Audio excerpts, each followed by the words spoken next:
ঈদযাত্রার খবর জানাতে এই মুহূর্তে রাজধানীর সদরঘাটে আছেন সহকর্মী সাদিকুর রহমান। সরাসরি যাচ্ছি তার কাছে। সাদিক,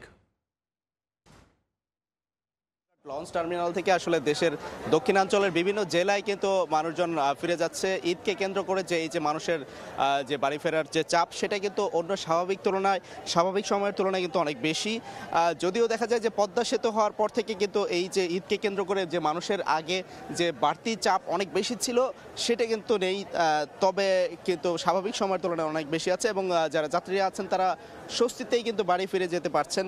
গতকাল থেকেই কিন্তু এই চাপটা একটু বেশি দেখা যায় এবং আজকেও আমরা যেটা দেখতে পাচ্ছি যে ভোলা, পটুয়াখালী, বরিশাল, বরগুনা সহ আরও অন্য যেসব যেই জেলাগুলি আছে, চাঁদপুর, সেসব এলাকার লঞ্চগুলি কিন্তু এক এক করে ছেড়ে যাচ্ছে। আমরা ভোর থেকে এখানে আছি, যেটা দেখতে পাচ্ছি যে আসলে যখনই লঞ্চের যাত্রী পরিপূর্ণ হয়ে গেছে তখনই কিন্তু লঞ্চগুলো এই ঘাট থেকে ছেড়ে যাচ্ছে এবং এই ক্ষেত্রে বিআরডব্লিউটিএ একটা বিশেষ নির্দেশনা দিয়েছে যে আসলে অতিরিক্ত যাত্রী যেন বোঝাই করা না হয় এবং ঝুঁকি নিয়ে যেন কোনো যাতায়াত করা না হয়, সেই বিষয়টাই কিন্তু লক্ষ্য করা হচ্ছে। এবং আরেকটা বিষয় যে সদরঘাট লঞ্চ টার্মিনাল থেকে কিন্তু প্রতিদিন আসলে এখান থেকে যে এইবার ঈদকে কেন্দ্র করে বাড়তি কিছু লঞ্চও যোগ করা হয়েছে, অর্থাৎ এখান থেকে বিভিন্ন গন্তব্যে কিন্তু 90টি লঞ্চ ছেড়ে যাচ্ছে এবং বিভিন্ন এলাকা থেকেও কিন্তু এই সদরঘাট লঞ্চ টার্মিনালে 90টি লঞ্চ আসছে, অর্থাৎ 180টি লঞ্চ ছোট বড় মিলিয়ে এবার যাত্রী পরিবহনের জন্য কিন্তু নির্ধারণ করা হয়েছে। এবং আমরা যেটা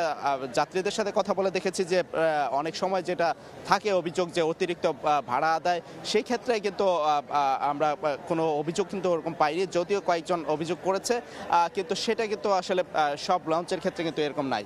আরেকটা বিষয় যে আমরা আজকে কিন্তু দেখেছি যে যাত্রীদের নিরাপত্তার ক্ষেত্রে কোস্টগার্ড কর্তৃক কিন্তু আজকে প্রেস ব্রিফিং করা হবে এবং আজকে তাদের যে সার্বিক ব্যবস্থাপনা সেটা কিন্তু নেওয়া হয়েছে এবং এখানে টিকিট কালোবাজারি থেকে শুরু করে অন্য যেই বিষয়গুলি আছে যাত্রীদেরকে স্বস্তিতে বাড়ি ফেরার বিষয়টি নিশ্চিত করার ক্ষেত্রে তারা কিন্তু সেটা সার্বক্ষণিক মনিটরিং করছেন। আমরা এছাড়াও কিন্তু নৌ পুলিশ থেকে শুরু করে জেলা পুলিশ এবং এখানে যে ডিএমপির যে পুলিশ যারা নিয়োজিত আছেন তারাও কিন্তু এখানে দেখেছি নিরাপত্তার নিশ্চিতে দায়িত্ব পালন করছেন। এছাড়া আমরা কথা বলেছি যারা লঞ্চ মালিক যারা আছেন তারা বলছেন যে আসলে পদ্মা সেতু হওয়ার ফলে কিন্তু যে যাত্রী কমে গেছে, কিন্তু তারপরেও তারা লঞ্চ কিন্তু পরিচালনা করে যাচ্ছেন। যারা আনন্দে ভ্রমণ করতে চান এবং আরামদায়ক তারা কিন্তু এই নৌপথকেই বেছে নিচ্ছেন। এই জন্য কিন্তু দেখা যায় আমরা দেখেছি যে বড় বড় যে লঞ্চগুলি আছে সুন্দরবন, কীর্তনখোলা থেকে শুরু করে এমভি টিপু এবং অন্য যেই লঞ্চগুলি আছে বড় বড়, সেইগুলি কিন্তু আমরা দেখেছি এইগুলি যাত্রী কিন্তু পরিবহন করছে। এবং আমরা কথা বলে দেখেছিলাম যে এই নৌপথে যে সাধারণত লঞ্চগুলি যে ছেড়ে যায় সাধারণত স্বাভাবিক সময়ে সন্ধ্যার সময় ছেড়ে গেলেও এখন কিন্তু যে কোনো সময় কিন্তু এসে যাত্রীরা এসে যেতে পারছেন। এই ক্ষেত্রে কিন্তু নৌপথে এই লঞ্চগুলিতে যারা যাচ্ছেন তারা কিন্তু দুই ধরনের পদ্ধতি আছে, একটা হচ্ছে ডেকে চড়ে এবং আরেকটা হচ্ছে কেবিন বুকিং করে। আমরা দেখেছি আসলে কেবিনগুলি যে আছে বিভিন্ন ধরনের, সেই কেবিনগুলি সিঙ্গেল কেবিন, ডাবল কেবিন এবং ভিআইপি কেবিন, এইগুলি কিন্তু বেশিরভাগ আগে থেকেই বুকিং করা হয়ে গেছে এবং এখন এসে যারা যাচ্ছেন সাধারণত তারা কিন্তু ডেকে চড়েই কিন্তু যাচ্ছেন। সাধারণত কেবিনের যাত্রীরা কিন্তু আগে থেকে বুকিং করা থাকে এবং সেটা কিন্তু হয়েছে।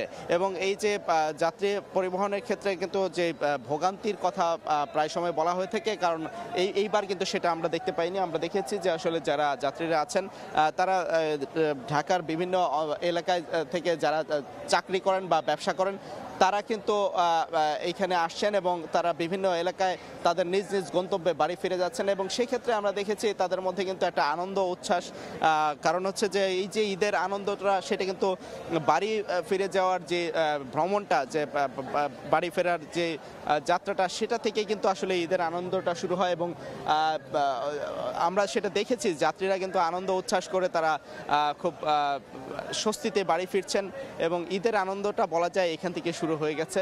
এবং আমরা এখানে কথা বলেছিলাম যে বিআইডব্লিউটিএ এবং যারা লঞ্চ মালিক সমিতি তারা বলছেন যে আসলে তারা যাত্রীদের নিরাপত্তা এবং স্বস্তিতে বাড়ি ফেরার বিষয়টি মুখ্য বিষয় হিসেবে দেখছেন। তারা কিন্তু আসলে ব্যবসাটা গুরুত্ব দিচ্ছেন না এবং বিআইডব্লিউটি এর পক্ষ থেকে বলা হচ্ছে যে সব ধরনের নিয়ম মেনেই যেন লঞ্চগুলো বিভিন্ন গন্তব্যে ছেড়ে যায় এবং যাত্রী পরিবহন করে, সেজন্য কিন্তু কড়া নির্দেশনা দেওয়া হয়েছে এবং সেটাও কিন্তু বাস্তবায়ন করা হচ্ছে। আমরা আজকে আরও সন্ধ্যা পর্যন্ত, রাত পর্যন্ত কিন্তু লঞ্চগুলি ছেড়ে যাবে, সেই খবর জানাবো। এই ছিল এখান থেকে সবশেষ তথ্য।